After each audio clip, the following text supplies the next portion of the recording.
Hello friends, I am Divakar Patil. Today we are going to learn the second lesson of 10th class English subject.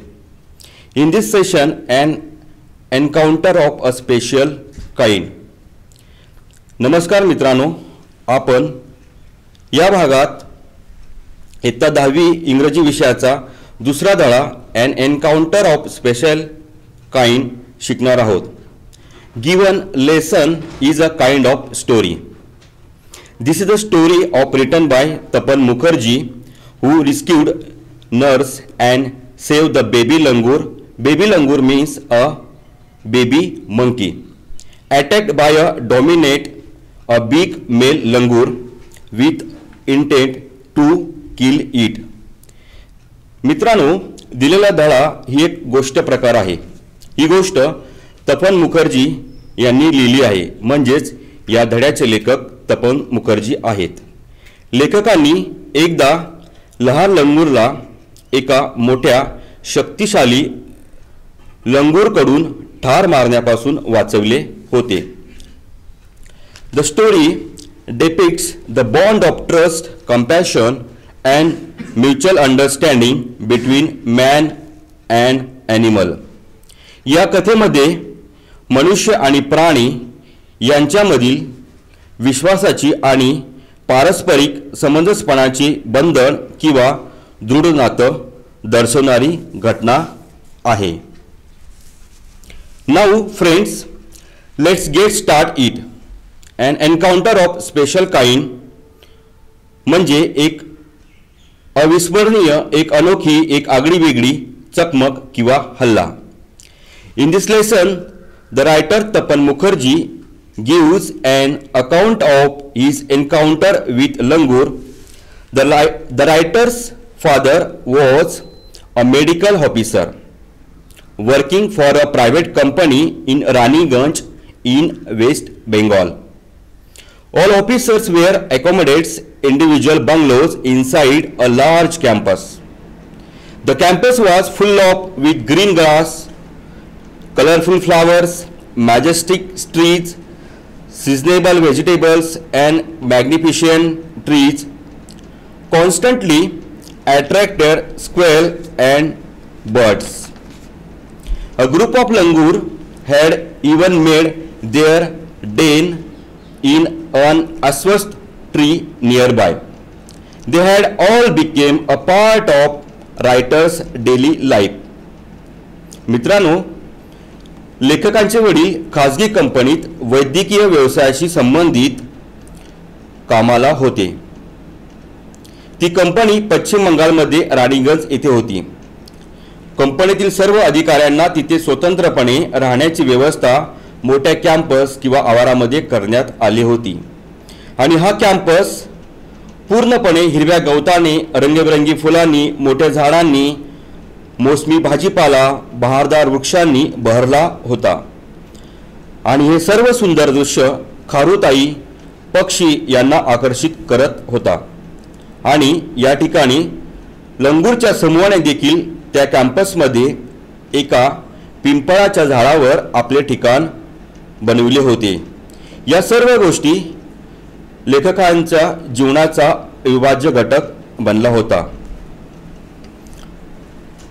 After a hearty lunch, writers, parents and sisters lay down for an nap and writer settled down with a storybook.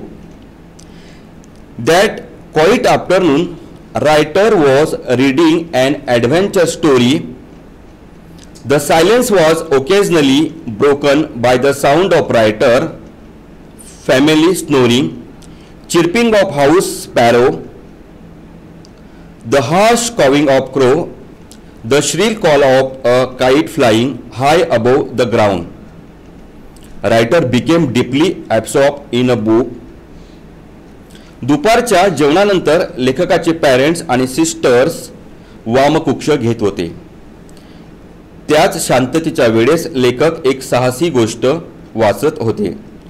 ती शांतता अधूनमधून भंग होत होती, कारण कुटुंबातील व्यक्तीचे घोरणे, घरातील चिमण्यांचा चिवचिव, कावड्यांचा कावकाव, उंचावरून घारीचा कर्कश आवाज येत असताना देखील लेखक पुस्तक वाचण्यात मग्न झाले होते. Friends, suddenly writer heard a group of street dogs barking furiously in a distance, but writer to ignore commotion.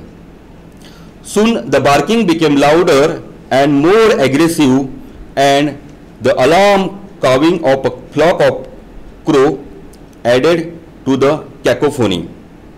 The writer's curiosity got the better of the book aside and rushed to the veranda to see what is going on. लेखकांना अचानक कुत्र्यांचा भुंकण्याचा आवाज आला, पण त्यांनी दुर्लक्ष केले आणि लवकरच कुत्र्यांचा उग्रपणे भुंकण्याचा आवाज, त्यात कावड्यांच्या थव्यांचा कावकाव आवाज वाढला होता. लेखकांची या विभिन्न आवाजांमुळे उत्सुकता वाढली आणि त्यांनी पुस्तक बाजूला ठेवून व्हरांड्याच्या दिशेकडे धाव घेतली आणि काय चालू आहे हे बघितले. Writer glanced towards the roof of the clubhouse and saw something horrible. A big male langur, the leader of its group, was holding a baby langur in his hands and mercilessly biting it all over with a definite intent to kill.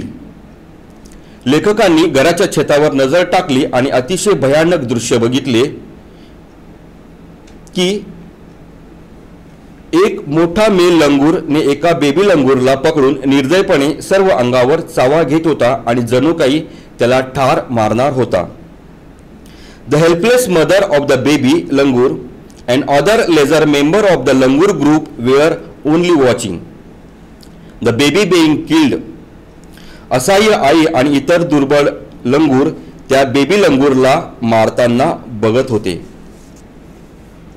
Immediately, the writer drives away the male langur with a stick and saves the baby langur. He also gives him first aid and food. He tries to best to comfort the poor frightened creature. All the time, the mother langur watches him. लेखक त्या मोठ्या लंगूरला हाकलून लावतो. ते लहान लंगूर पत्र्यावरून खाली घसरून पडते.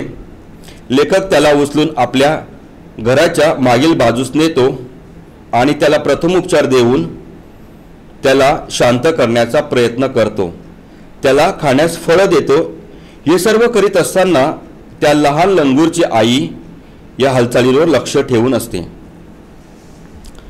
Friends, finally she carries away her baby but expresses her gratitude to the writer through the look in her eyes. This is a special kind of encounter with a langur. The writer shows beside food one can establish communication and bonding with animal through love, trust and understanding.